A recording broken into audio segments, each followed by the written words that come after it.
Well, good morning and welcome back to the Broadcast Retirement Network. I'm Jeff Snyder. This is BRN AM for Monday, February 3rd, 2020. And here are our top stories. What is the cost of the coronavirus? And has data-driven marketing become inhuman?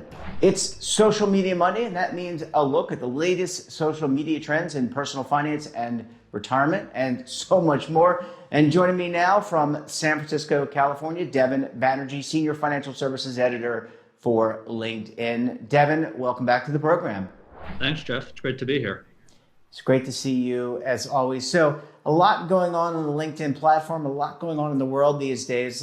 What's top of mind for you and the LinkedIn team this week?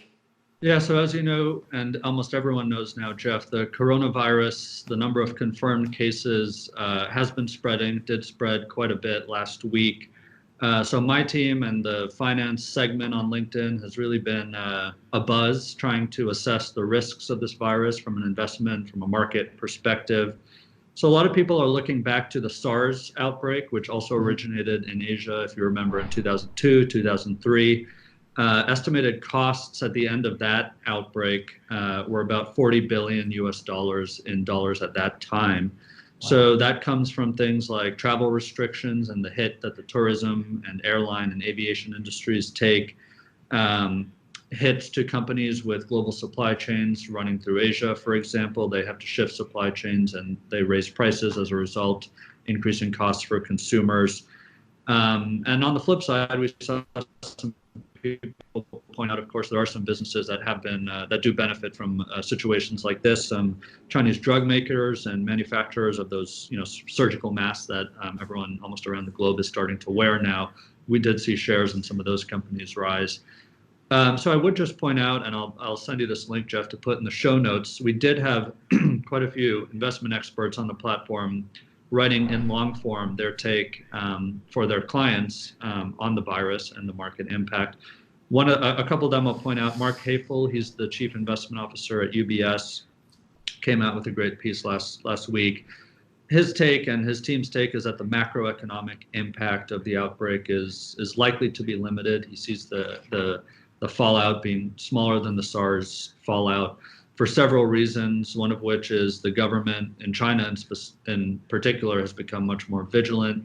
It's responding much more swiftly this time around. Some people have seen that live stream of the government building new hospitals like within days. So much more vigilant. He did point out, though, to keep an eye on currencies, especially those that are sensitive to external demand. Those could be relatively vulnerable.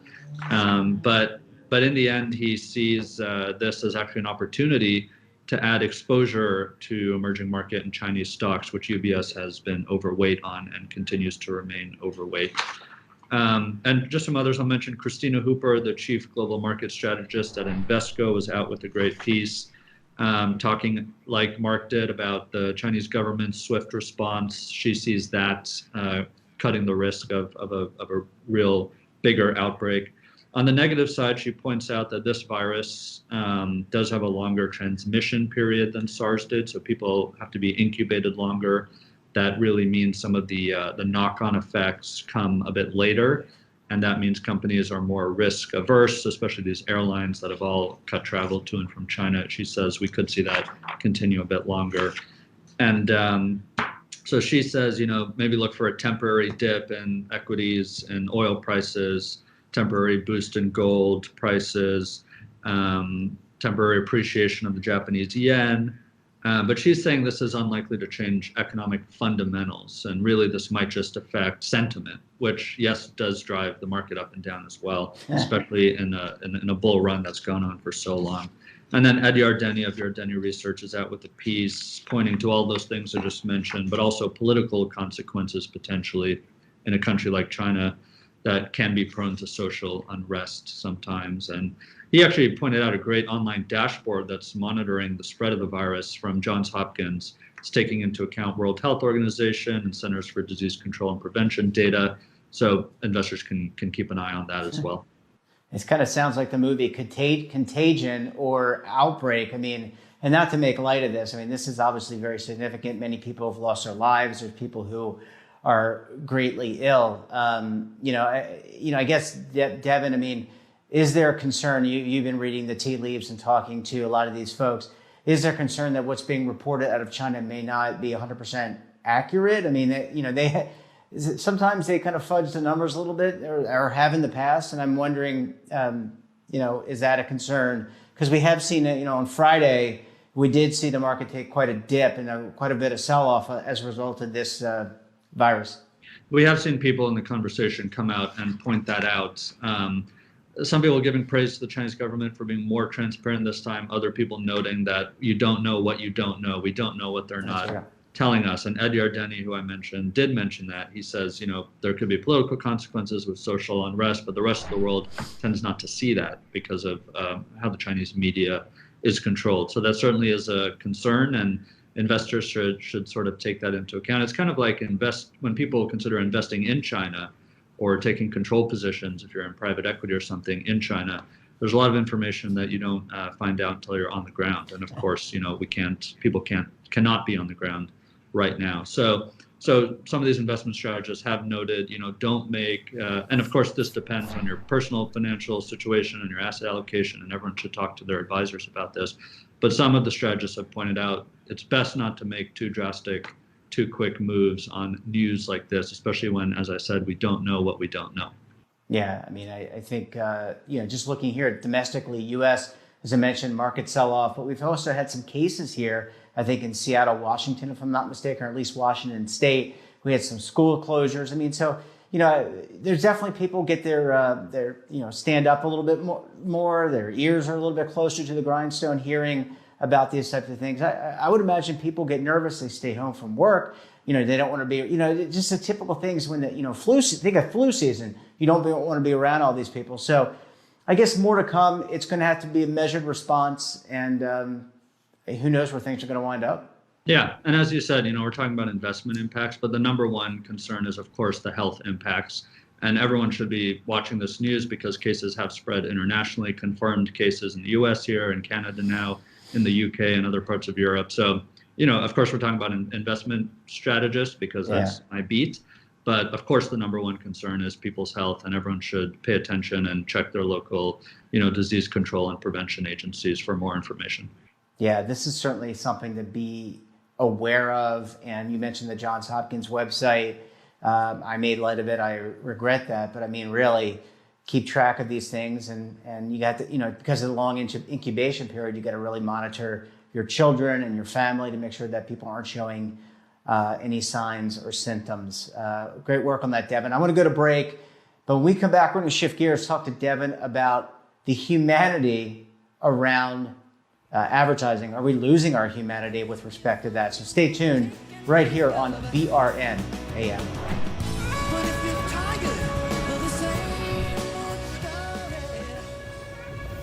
Imagine a new television network that will make you richer, healthier, and in control of your financial future.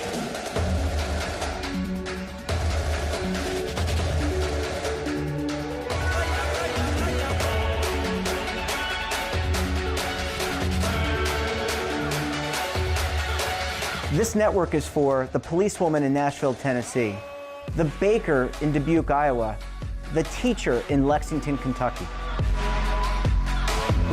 We want to make the idea of savings and retirement culturally relevant. But what do you see as a defining issue of the midterms? Especially for the smaller businesses. I mean, they are the lifeblood of the American economy.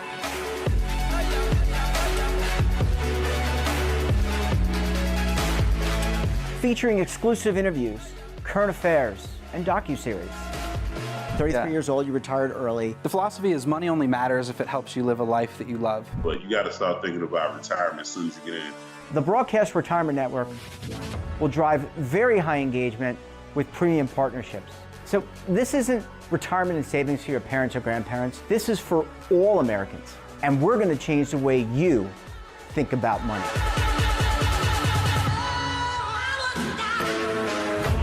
Welcome to to the next frontier of retirement and savings. This is BRN, the Broadcast Retirement Network. Welcome back. We're talking to Devin Banerjee, Senior Financial Services Editor for LinkedIn. Devin, thanks so much for sticking around with us this morning. Absolutely, Jeff.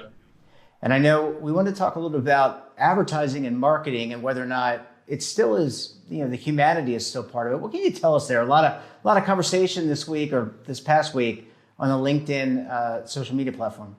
Yeah, we featured a story coming from an advertising executive, someone who used to run marketing at Google and Instagram, actually, and it's a really fascinating piece. What he's talking about is the evolution of this industry to a point where data has become such a central currency here that it's really kind of outstripped the importance and the relevance of the human element in marketing and advertising. So this is Eric Solomon, and he's writing in Entrepreneur Magazine, talking about his own personal experience. And he's been at YouTube, Spotify, Google, Instagram, and he did his PhD in quantitative methods around marketing and advertising. And what he's saying is that all these companies, all these advertising firms have become pure devotees of data. They're it's an emotion-free world at this point. And he says the effects are some of these ads we've seen recently from companies like Pepsi and Gillette and Audi that have immediate like you guys know, every couple of weeks there's an ad that is just faces immediate criticism, and as soon as it's out, people say, how could that happen? What kind of advertising or marketing team could sign off up the chain and let that go out into the world? And he says this is really driven by the over-reliance on data, and people are not taking a step back and saying, what will the emotional connection to this advertisement be with actual people, with actual humans who we're trying to target.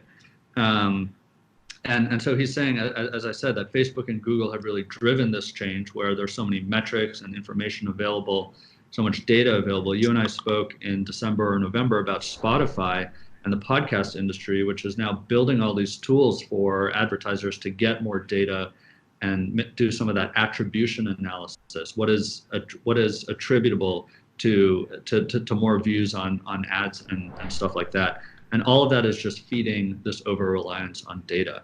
So it's super interesting. He actually quit the industry after a personal incident where his father died, and he was way too devoted to this stuff, and that people are really missing out on the human element of all of their work, but especially in the marketing and advertising industry.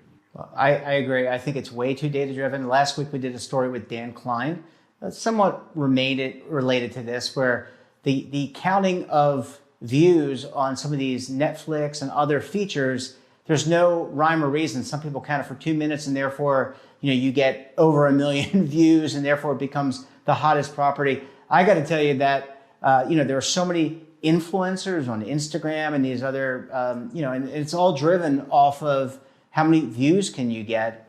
People out there just promoting products and just driving views. And I'm not sure the real return. Devin, I'm old enough to remember, we just had the Super Bowl. I'm just old enough to remember the 1984 ad from Apple, which, if you recall and see that, that was groundbreaking at the time. And I would say that the standards by which advertising is measured has fallen significantly.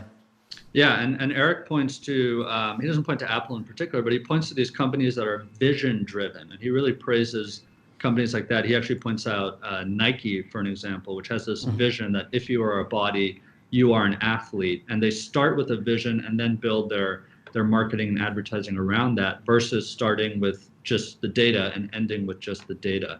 So his takeaway, his recommendation in this piece is for companies to have a vision, to embrace humility, to know that sometimes following the data is not the right course, and to be okay with that, and to be willing to experiment and test some human-driven strategies around marketing and advertising. But yeah, he points out Nike, and I'm sure he would agree with your take on Apple as well. And I would say, I don't come from an advertising or marketing background, so I don't really understand the methodology or the thinking around the number of impressions. Just because someone looks at your ad doesn't mean that they're going to go buy your product, or just because you're advertising on a stadium. That's a huge moneymaker right now is stadium rights and naming rights. Just because you support the PGA or some other charity or whatever, that somehow it's going to translate into buying. I think it builds brand awareness, but again, if someone doesn't understand your value proposition, how can you then translate it into sales? I have to understand. And I think consumers, by the way, Devin, I think consumers are really keyed onto this. They're like, okay, well, this is another thing. This is another gotcha. It's another way to go viral and to get your attention and to get a little bit more attention than everyone else. I think being a contrarian is where people need to be in order to gain success. Actually go back to the old ways of doing things. Don't let data drive your decision making. Yeah. And I think like what you said about consumers being more perceptive about what's a gotcha and what's a real vision or value of a company is just becoming more and more of the case. I mentioned some of those ads that have sparked some controversy or at least humor and cynicism, like from Pepsi and Gillette. And a lot of young people were the first ones to come out and say, for Pepsi, they had Kendall Jenner, which is kind of a gimmick or a gotcha. Yeah. And young people say, this is a generalization, of course. Young people say, well, I don't even drink soda anymore, so this is not going to change. It's not a vision or value I agree with. Or with Gillette, expensive razors. A lot of younger people have switched more to direct-to-consumer brands that are much cheaper, and they say, look, without a vision or value behind that, we're not going to give into your gimmick or gotcha advertisement. And I wonder how the model of having a sports figure or a musician or someone like that, how much does that really motivate someone to buy a product, like just because so-and-so has it? Maybe it's just a sign of my age. I kind of outgrown that. I really don't care what my sports figures, people that I like or follow are wearing. I wear what I think is comfortable. You actually can't tell, but I'm actually wearing jeans because you can never see below my waist, but I'm wearing jeans, and it's because it's comfortable. This shirt is tucked in. But I don't know if that model really works. I think people need to think about it. I think we're going back to a time potentially where people are a little bit more skeptical. We've got deep fakes now where you can fake someone's face or fake someone's voice based on some other recordings. I think people are really skeptical these days. Yeah, and I've actually, to flip that around as well, I've noticed influencers and public figures and athletes have actually become more perceptive themselves about what brands they choose to associate with. Yeah. And they're not just looking at the check that comes in and the amount written on it of that company and if it stands for what they stand for as well. I was just watching a Roger Federer interview a couple months ago, who's my idol and legend in my mind, and he's now associated with a European shoe company called On, which is very small, and you would wonder, well, he's probably not getting a big check from them, although he invested an equity stake in them. But it was all about the values and the founders and the relationship he's built with them. And that's such a break from the mold of, athletes maybe a decade or two ago, just looking for the biggest brands, the soda brands, the consumer brands out there. I think athletes and public figures are more perceptive today as well about value. And I think that's changing with the generations. Devin, we're going to have to leave it there. I want to thank you so much for joining us on the program, and we will, of course, talk with you very soon. Sounds good, Jeff. Take care. And that wraps up this episode of BRN AM. Hope you found it educational and enjoyable as well. Have a financial topic or someone of interest that you think we should talk to? Drop us a line. And don't forget, for all the news in retirement markets, technology, personal finance, so much more, check out today's edition of The Morning Pulse. So until tomorrow, I'm Jeff Snyder. Keep on saving, and don't forget, roll with the changes.